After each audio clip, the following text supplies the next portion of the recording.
और बिना नंबर की गाड़ी आ रही है डेड बॉडी उठाने के लिए। वो तो हम लोग जब कैमरा चालू किए तब वहीं से पुलिस आर्मी आ रही है कि हाँ भाई आप लोग ऐसे कैसे उठा रहे हैं, आप लोग हैं कौन। बार नहीं हुआ है। उनके अनंत सिंह के ऊपर उनके जो है दुलार चंद के बेटे की भी हत्या का आरोप है। 30 साल पहले उनके बेटे की भी हत्या हुई और उसमें भी अनंत सिंह पर ही आरोप लगा कि अनंत सिंह ने मारा। उनकी जो पत्नी है, उनकी जो बेटियां, उनकी जो बहू है, वो चीख चीख कर कह रही कि मेरे परिवार को बचा लो सरकार। सिंह और अनंत सिंह तो पूरी तरीके से AK-47 चली हम लोग के सामने। आप लोगों के सामने AK-47 चली हम लोगों के सामने चली है। तो उन टीवी चैनलों से पूछना चाहता हूँ, वो टीवी चैनल सीधा लिख रहे हैं छोटे सरकार और एक तरफ लिख रहे हैं दुलार चंद बाहुबली। पहले उनको बाहुबली बना रहे थे, जब उनके ऊपर आरोप लगा तो वो क्या हो गए, छोटे सरकार। ये जिम्मेदार मीडिया जैसे ABP वगैरह जो मीडिया ये बोल रहे हैं। कुछ नहीं, पुलिस में खुद पुलिस में भय है पुलिस के अंदर, और पुलिस जानती है कि अनंत सिंह क्या कर सकता है वहाँ पे। वो पहचान, क्योंकि पूरी रात हम लोग वहाँ इकलौते हम वहाँ पूरी रात रहे हैं तार में उनके पुश्तैनी आवास पे दुलार चंद के। तो हम लोगों का जो प्लान था वो प्लानिंग थी कि हम बाढ़ तक जाएंगे और जो रिपोर्ट होगी, जो उनका पोस्टमार्टम होगा और अंतिम संस्कार तक हम लोग रहेंगे, हमारी पूरी टीम रहेगी। जो हम वहाँ हमने देखा है, लोग वहाँ सही से जंगल राज की बात की जाए तो हमने पहली बार अपनी आंखों से देखा। मैं बिहार इससे पहले भी आया था, लेकिन मोकामा में जाके कि जंगल राज क्या होता है, खौफ क्या होता है, भय क्या होता है, लोग बोलने से डर रहे हैं। चंद थे वो अनंत सिंह के खिलाफ बोलने की कोई क्षमता रखता था, कोई जुर्म और जाति के खिलाफ खड़े होने की क्षमता रखता था उस टाल क्षेत्र में। तो उस व्यक्ति का नाम था दुलार चंद यादव और यही उनकी मौत का कारण भी बना है। और एक अभी मैं डेड बॉडी नहीं सुरक्षित है, उसके बाद 100 यात्रा में चलते हुए लोग नहीं सुरक्षित हैं। नमस्कार, मैं ज्योति यादव और आप देख रहे हैं हिंद समाचार। बिहार में चुनाव की कवरेज के लिए निकले थे, पर ये क्या, यहाँ तो दुलार चंद यादव की सरेआम दिन दहाड़े हत्या कर दी जाती है। चौंकाने वाला ये भी नहीं होता, क्योंकि बिहार का जंगल राज की शुरुआत हुई है, ये तो हम सभी लोग जानते हैं, लेकिन चौंकाने वाला ये होता है कि अनंत सिंह, जिन पर यह आरोप बार बार लगातार लगाया जा रहा है कि उन्होंने ही हत्या करवाई है या वो हत्या में शामिल है, लेकिन आप सोचिए कि गोदी मीडिया ना होने की वजह से गोदी मीडिया ने ये नैरेटिव सेट कर दिया है कि भैया दुलार चंद यादव जो थे वो तो दंगाई थे, यादव बनाम दंगाई हो गए, और जो अनंत सिंह है वो तो दबंग है। भले ही कितने भी दंगे उन्होंने क्यों ना करवाए हों, लेकिन वो दिल के बेहद साफ व्यक्ति हैं। आप सोचिए, नैरेटिव पूरा बिहार में सेट कर दिया गया है। ये बता दिया गया है कि अगर तेजस्वी यादव की सरकार बनेगी तो यहाँ पर दंगे होंगे, क्योंकि यादव तो दंगाई ही होता है। ये नैरेटिव एक अलग करिए। अब आपको ग्राउंड जीरो की रिपोर्ट बताते हैं, जहां पर मेरे तमाम साथी लोग जो इस वक्त आपको कैमरे पर दिखाई दे रहे हैं, ये लोग गए, इन्होंने क्या टटोला, क्या जाना, द फ्रीडम वॉइस तमाम लोग देखते हैं, लाखों लोग इसे देखना पसंद करते हैं, सुनना पसंद करते हैं। वो लोग जब गए तब उन्होंने क्या कुछ देखा, ये आप लोगों को जान लेना बेहद आवश्यक है। गोदी मीडिया से हटकर क्या सच में यादव दंगाई होता है, यही टटोलेंगे। सर, क्या कुछ कहना चाहेंगे? जो जिस तरह का जैसे आपने कहा अभी गोदी मीडिया की बात की, जो दिखाया जा रहा है और जो टीवी पे और जो तमाम पत्रकारों के द्वारा, वहां का माहौल बिल्कुल अलग है। सबसे पहले तो जिस तरह से दुलार चंद को वहां पर शुरुआत में मीडिया ने दिखाया कि वो माफिया था, वो गैंगस्टर था, वो बिल्कुल अलग। जिस क्षेत्र से दुलार चंद आते हैं, जो टाल का क्षेत्र है मोकामा का, और खासकर जो तार उनका गांव है, वो उनका गढ़ है। वहां के वो कहा जाता है गरीबों के मसीहा के नाम जाना जाता है। उनके इशारे पर लोगों की भीड़ इकट्ठा हो जाती है। जहां वो चाहते थे 10-5 हजार वोट इधर उधर वो कर देते थे। पूर्व में वो चुनाव भी लड़े हैं, विधानसभा का चुनाव भी लड़े थे। इस बार भी वो टिकट चाहते थे, लेकिन टिकट नहीं मिला। अभी भी लोग इस सस्पेंस में हैं, अभी तक मीडिया अधिकारी वो RJD और जन सुराज, वो दोनों की, उनसे किसी से भी बहुत ज्यादा उनको दोनों से परहेज नहीं था। सपोर्ट भी नहीं मिल रहा है सर, मैं देख रहा हूं। हाँ, माहौल उनका सिर्फ इतना था उनको कि अनंत सिंह कैसे हारे, और वो जो दुलार चंद थे वो अनंत सिंह के खिलाफ बोलने की कोई क्षमता रखता था, कोई जुर्म और जाति के खिलाफ खड़े होने की क्षमता रखता था उस टाल क्षेत्र में। तो उस व्यक्ति का नाम था दुलार चंद यादव और यही उनकी मौत का कारण भी बना है। और एक अभी मैं जो हमने देखा है, लोग वहाँ सही से जंगल राज की बात की जाए तो हमने पहली बार अपनी आंखों से देखा। मैं बिहार इससे पहले भी आया था, लेकिन मोकामा में जाके कि जंगल राज क्या होता है, खौफ क्या होता है, भय क्या होता है, लोग बोलने से डर रहे हैं। वो अलग है, उनके जो रिश्तेदार हैं, जो उनके समर्थक थे, कुछ समर्थक उस समय आवेश में या गुस्से में भीड़ इकट्ठा थी, चाहे जो वो बोल रहे हो। अब आप वहां जाएंगे तो लोग बोलने से बच रहे हैं। जैसे ही 100 यात्रा निकलेगी, फिर आप गांव में जाएंगे तो लोग, चाहे अनंत सिंह हो या सूरजभान सिंह, दोनों की तरफ से लोग बोलने से भी डर रहे हैं। ये अनंत सिंह का वहां खौफ है और ये बिहार का सुशासन है। इस पर ये सीधा आप जानिए, ये बिहार का सुशासन। हम तो ये देख रहे हैं कि जैसे ही हुआ, बताइए, अनंत सिंह ने कितने दबंग तरीके से कहा कि भैया मुर्दाबाद के नारे तो वो लगा रहे थे, तो हमने तो कुछ नहीं करा, हम तो काफिला लेकर निकल गए। काफिला लेके जो वहां निकल गए वहां तो हम नहीं गए, लेकिन जो उनके परिवार की बात है, जो उनके पोते से मेरी बात हुई, जो उनकी पत्नी से बात हुई, तो उनका पोता बताता ये पहली बार नहीं हुआ है। उनके अनंत सिंह के ऊपर उनके जो है दुलार चंद के बेटे की भी हत्या का आरोप है। 30 साल पहले उनके बेटे की भी हत्या हुई और उसमें भी अनंत सिंह पर ही आरोप लगा कि अनंत सिंह ने मारा। उनकी जो पत्नी है, उनकी जो बेटियां, उनकी जो बहू है, वो चीख चीख कर कह रही कि मेरे परिवार को बचा लो सरकार, ये अनंत सिंह मार डालेगा। ये वहां का खौफ है। और जो ये जिस तरह से अभी आपने बताया कि वहां कहा जा रहा है कि काफिला लेके जा रहे थे, वो काफिला नहीं, एक सुनियोजित तरीके से ये हुआ है और वहां पहले से ही ये मौजूद थे, टाल क्षेत्र में मौजूद थे। उनके जो उनके पोते का कहना है दुलार चंद के, कि वहां से ये जो हत्या हुई है सुनियोजित हुई। और अभी जो पोस्टमार्टम की रिपोर्ट है और साफ साफ कहा जा रहा है कि गोली लगने से मौत नहीं हुई है। ये हो सकता है कि गोली लगने से मौत नहीं, लेकिन गोली जो लगी है वो टखनों में लगी है।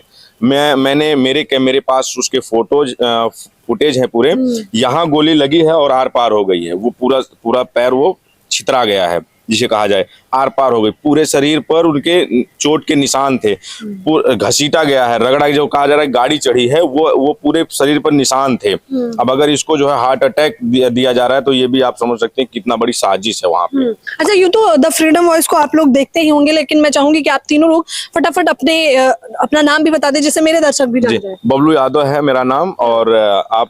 हार्दिक यादव नाम है मेरा। धर्मेंद्र यादव नाम। धर्मेंद्र यादव। अच्छा, ये पत्रकार भी हैं, यादव भी हैं, क्योंकि हमारी ऑडियंस अमूमन यादव है, तो वो नैरेटिव भी जानना चाहती है। अब मुझे ये बताइए, आपने मुझे बताया था कल जब बातचीत के दौरान कि आपने वहां रात बिताई और जो आपने देखा वो चौंकाने वाला रहा। क्या कुछ देखा आपने? देखिए, वहां पर जो खौफ था, मेरी गाड़ी जो थी वो जो दुलार चंद है उनके बॉडी खड़ी थी और बॉडी से 20 मीटर की दूरी पे बिल्कुल उनके घर के सामने मेरी गाड़ी थी और उसी गाड़ी में हमने रात बिताई।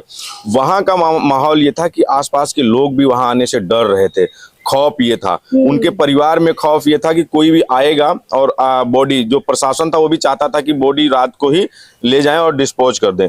लेकिन वो सब जो देखा गया कि लोग बोलने से, सुबह कुछ लोग वहां आए हैं, फिर रात में कई गाड़ियां, प्रशासन, हम मौजूद थे, रात में गाड़ियां आई हैं कि इसको लेके चलिए। सोचिए कि इतने प्रशासन के बीच में उस गांव के लोग बोलने से डर रहे थे कि अब जो दुलार चंद जो उनकी आवाज उठाता था, जो उनके लिए लड़ता था, वो अब इस दुनिया में नहीं है। तो हमारे लिए अगर उसके साथ इस तरह घटना हो सकती तो हम बोलेंगे तो हमारे साथ क्या होगा।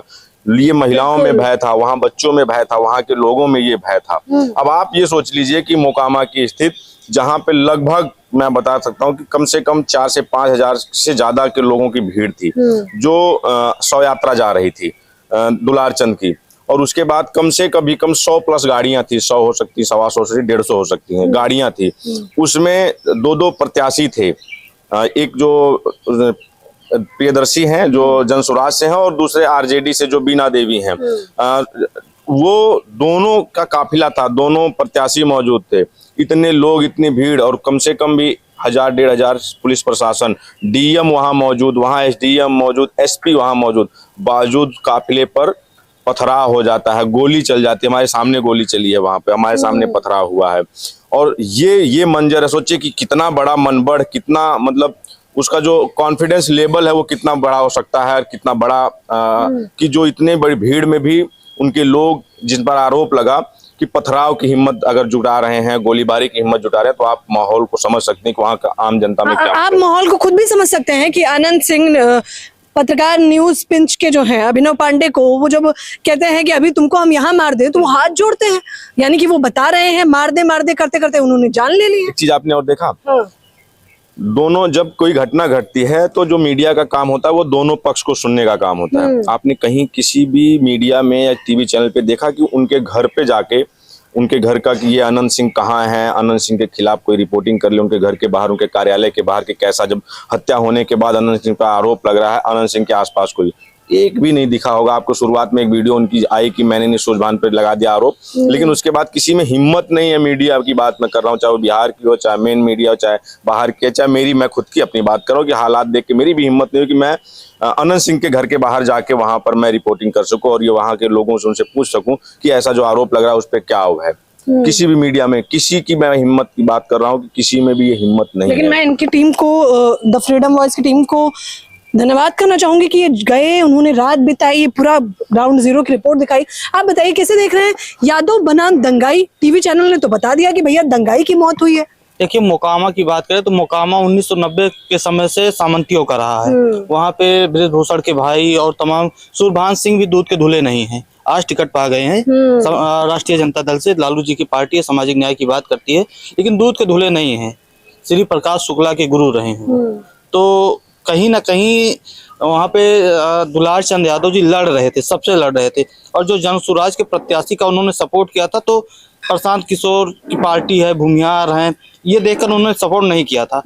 उनका वीडियो भी आ रहा था कि अति पिछड़े अपना नेता चुनेंगे। जैसे अखिलेश यादव ने 2024 के चुनाव में पिछड़ों को टिकट दिया, दलितों को टिकट दिया, अपना जो नेतृत्व था जैसे पिछड़े दलित इकट्ठा पीडीए जो बनाया उन्होंने, तो ये कहा जा सकता है अखिलेश यादव का पीडीए मोकामा में लाने की कोशिश कर रहे थे दुलार चंद यादव। लगभग 60 से 70 हजार शायद धानु समाज के धानु समाज के 60 से 70 हजार लोग हैं, वोटर हैं वहाँ पे। तो वही हो सकता है कि समीकरण बनाए हो दुलार चंद जी की 70 हजार वोटर हैं, उनकी जात के यादवों को, दलितों को समझा के, वो सामंतवाद को दिखा के सूरभान सिंह और अनंत सिंह तो पूरी तरीके से AK-47 चली हम लोग के सामने। आप लोगों के सामने AK-47 चली? हम लोगों के सामने चली है। हम लोगों की गाड़ी जब हम लोग यात्रा निकली है, तो मेरी जो गाड़ी थी वो बिल्कुल ट्रॉली में जिसमें 100 था दुलार चंद का, उसके पीछे एक स्कॉर्पियो थी, जिस स्कॉर्पियो में उनके परिवार की महिलाएं बैठी थी, उसके जस्ट पीछे मेरी गाड़ी थी। और ये वहां उनके टाल जो तारतर से लेके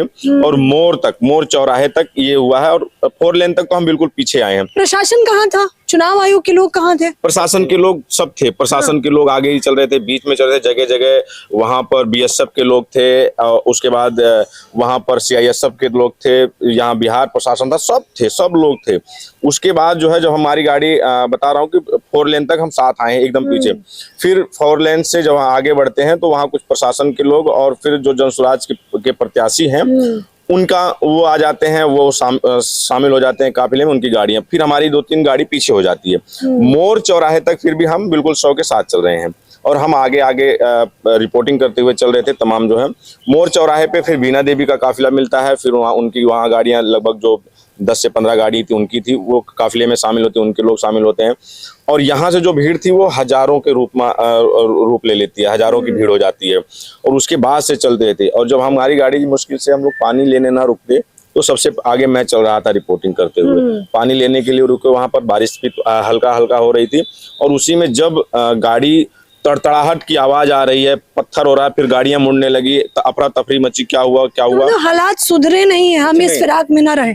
इसमें आप बिल्कुल ये ना रहिए कि हालात वहाँ सुधरे हैं। और शांति का माहौल है, आप लोग टीवी चैनल पे देख रहे हैं कि सब शांति का माहौल है, सब सन्नाटा पसरा हुआ है, अब कुछ नहीं है, सब खत्म हो गया है। वहाँ का जो माहौल है, मुझे लगता है कि अभी भी लोगों में अनंत सिंह का खौफ है, और अनंत सिंह का ये खौफ है कि अगर कोई भी अभी भी बोलेगा तो उसके खिलाफ एक्शन हो जाएगा। और इसमें वहाँ हालात ऐसा नहीं सुधरे, किसी पे आरोप लग गया, किसी की जान चली गई, तो वहाँ सब कुछ शांति है, पुलिस ने छावनी में तब्दील कर दिया, कुछ नहीं। पुलिस में खुद पुलिस में भय है, पुलिस के अंदर, और पुलिस जानती है कि अनंत सिंह क्या कर सकता है। वहाँ पे पुलिस जानती है कि अनंत सिंह क्या कर सकता है। ये टीवी चैनल जो बता रहे हैं कि यादव को जिताया बिहार में, तो देख लीजिए दंगा ही होगा। नहीं, ऐसा नहीं है, दंगा होगा वो तो बात सही है। पहले उन टीवी चैनलों से पूछना चाहता हूँ, वो टीवी चैनल सीधा लिख रहे हैं छोटे सरकार, और एक तरफ लिख रहे हैं दुलार चंद बाहुबली।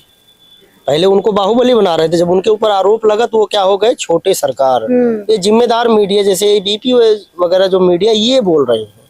और उस दिन जब बबलू जी के साथ हमारी पूरी टीम पहुंची, तो वहाँ लगभग पप्पू जी से हम लोगों की बातचीत हुई, हमारी टीम की, वो गए। उसके बाद वहाँ पार्थिव शरीर रखा हुआ था लगभग 2 बजे, और वहाँ पे CISF और ये आपकी बिहार पुलिस BSF सब लगी हुई थी। और लगभग वहाँ पे पूरी टोटल जो टीमें होंगी सरकारी केंद्र से लेके राज्य तक, कम से कम 5 बटालियन होंगी। उसके बाद रात को 2 बजे 2:30 बजे बिना नंबर की गाड़ी आती है, जिसका कुछ पता नहीं। हम लोग अपनी गाड़ी में वही 2-2:30 बजे के करीब, हम लोग ये हुआ कि दिन भर हम लोग थके हुए थे, जो थोड़ा आराम कर लो। वहां पे उनके परिजन 4-5 चिल्ला रहे हैं, और बिना नंबर की गाड़ी आ रही है डेड बॉडी उठाने के लिए। वो तो हम लोग जब कैमरा चालू किए, तब वहीं से पुलिस आर्मी आ रही है कि हाँ भाई आप लोग, हम लोग ऐसे कैसे उठा रहे हैं, आप लोग हैं कौन? तब पता चला वो ऐसा भी नहीं है कि वो गाड़ी तो रोकना चाहिए प्रशासन को, वो गाड़ी फिर रुकी भी नहीं, वहीं से प्रशासन के साथ ही कुछ अपना जो भी बात हुई निकल गए। अब यही इतना आप सोच सकते हैं कि डेड बॉडी नहीं सुरक्षित है, उसके बाद 100 यात्रा में चलते हुए लोग नहीं सुरक्षित हैं। जैसे हमने बताया जब प्यास लगी थी हम लोगों को, भैया बता रहे थे प्यास लगी थी तो हमने कहा गाड़ी थोड़ा किनारे कर ले, इतने में बीना देवी की 30-40 गाड़ियां आगे हो गई। उसके बाद जैसे ही बैठ के जैसे ही थोड़ा आगे चले उधर से अफड़ा तफड़ी मचने लगी। जैसे हमने कभी एक तो गोली चलते तो कभी सुना नहीं है, सुना है तो 1-2 बार। जिस हिसाब से वहां आवाजें आ रही थी जैसे गैंग साहब वासेपुर नहीं था उस हिसाब से फिल्माया जा रहा था, तड़तड़ा के गोलियां, उसमें फिर बम या कोई ऐसी आवाज वो भी आई।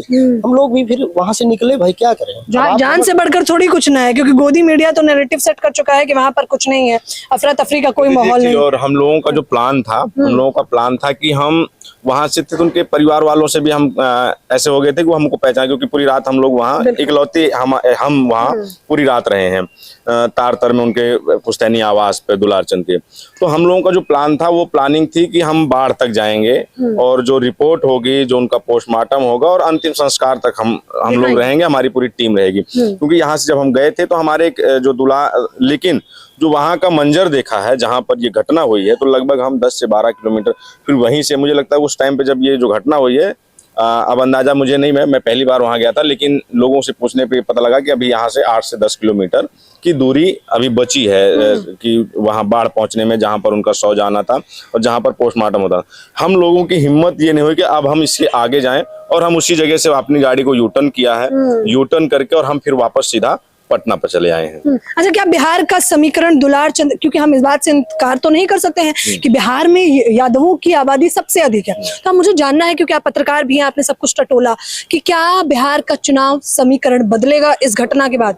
इस घटना के बाद देखिए, जो यादव ऐसा था कि कभी उसने यहाँ जेडीयू से भी परहेज नहीं किया, बीजेपी से भी परहेज नहीं किया, और बीजेपी और जेडीयू ने भी परहेज नहीं किया। टिकटों में आप देख लीजिए, मंत्रालय देने में देख लीजिए, भागीदारी देने में, तो मतलब जो वहां उनके साथ है उनको उन्होंने तवज्जो दी है। तो तमाम यादवों का भी वोट जाता था वहां पर भी। तमाम जो अनंत सिंह के साथ बहुत सारे यादव मोकामा में जाते थे, तो मोकामा और आसपास का जो क्षेत्र है, बाढ़ है, ये जो विधानसभा है, वहां और पूरे बिहार का भी ये माहौल बदला है। और यहाँ का जो यादव है, यादव के साथ साथ ये पूरा मामला अगड़ा और पिछड़ा का हो गया। अब वहाँ मैं बात करूं मोकामा की आसपास, तो वो पिछड़ों का गढ़ है, पिछड़े वहाँ ठीक ठाक संख्या में हैं, वो वहाँ पर लामबंद हुए हैं। अब ये अनंत सिंह के या नीतीश जी के लिए ये तो खतरे की घंटी है इस समय, और ये पूरा अब पोलराइज हो रहा है। और देखिएगा, पिछड़े, खासकर पिछड़ों और दलितों में इस बात की चर्चा है कि जब दुलारचंद जैसे लोग जो अपने आप में सक्षम हैं, जो अपने आप में लड़ने की क्षमता रखते थे हर तरह से, वो अगर सुरक्षित नहीं है, उनको मार जाए, तो उनकी फिर आम लोगों की क्या हैसियत है? आम लोग, जाहिर तौर पर आम लोगों की क्या हैसियत है अगर दुलारचंद यादव जैसे लोग सुरक्षित नहीं? कुछ सवाल हैं मैं जो जाहिर तौर पर पूछना चाहिए कि चुनाव आयोग कहाँ सोया हुआ है? सोचिए कि पहले ही ये तमाम हथियार जब्त करे जाने थे, अभी तक ये कैसे हुआ कि दुलारचंद यादव पर जो गोली बरसाई गई है वो अनंत सिंह की तरफ से बरसाई गई है, और वो गन जब्त क्यों नहीं की गई? दूसरा, प्रशासन क्या सोया हुआ है? FIR जिस प्रकार से दर्ज की जाती है बड़े ही देर सवेर में, और फिर उसके बाद पोस्टमार्टम रिपोर्ट पर आप हंस हंस के पेट पकड़ लेंगे या फिर सोचने पर मजबूर हो जाएंगे कि क्या मजाक किया जा रहा है, क्योंकि प्रशासन ने पोस्टमार्टम रिपोर्ट में सीधे तौर पर यह बता दिया है कि उन्हें शव मिला था, मानो किसी रोड के किनारे वो शव पड़ा हुआ था, और वो तो बेहद अनजान है कि उन्हें पता नहीं। तीसरी बात, NDA सरकार यहाँ घोषणा पत्र जारी करके सबसे बड़ी दुहाई दे रही है कि सुरक्षा बरकरार है, लेकिन सोचिए कि क्या ही सुरक्षा है कि मतदान से ठीक पहले ही यहाँ पर सक्षम लोगों की मौत हो जाती है, उन्हें मौत के घाट उतार दिया जाता है, और आरोपी खुलेआम अभी भी प्रचार प्रसार कर रहा है। देखना होगा कि इसका बिहार चुनाव के समीकरण पर कितना जो है असर पड़ेगा। लेकिन जिस प्रकार से द फ्रीडम वॉइस गई, जो आपका सच में सच्चा मीडिया है, मैं फिर कह रही हूँ, गोदी मीडिया से हटकर सोशल मीडिया ही सच्चा मीडिया, इन्होंने जान हथेली पर रख कर पूरी रात बिताई है। इन्होंने जमीनी समीकरण जानने के लिए अपनी जान की परवाह भी नहीं की, और सच्चाई आप सबके सामने लाए हैं। तो हम जैसे तमाम पत्रकारों को न केवल देखिए बल्कि हिम्मत भी बढ़ाइए और ज्यादा से ज्यादा लोगों तक सब्सक्राइब करिए। फिलहाल दुलारचंद यादव की जिस प्रकार से पोस्टमार्टम रिपोर्ट आ रही है, इन्होंने जो कुछ बताया है उस पर आपकी क्या कुछ प्रतिक्रिया है, हमें अपनी राय जरूर बताएं। कैमरामैन नावेद के साथ ज्योति यादव, रिपब्लिक समाचार।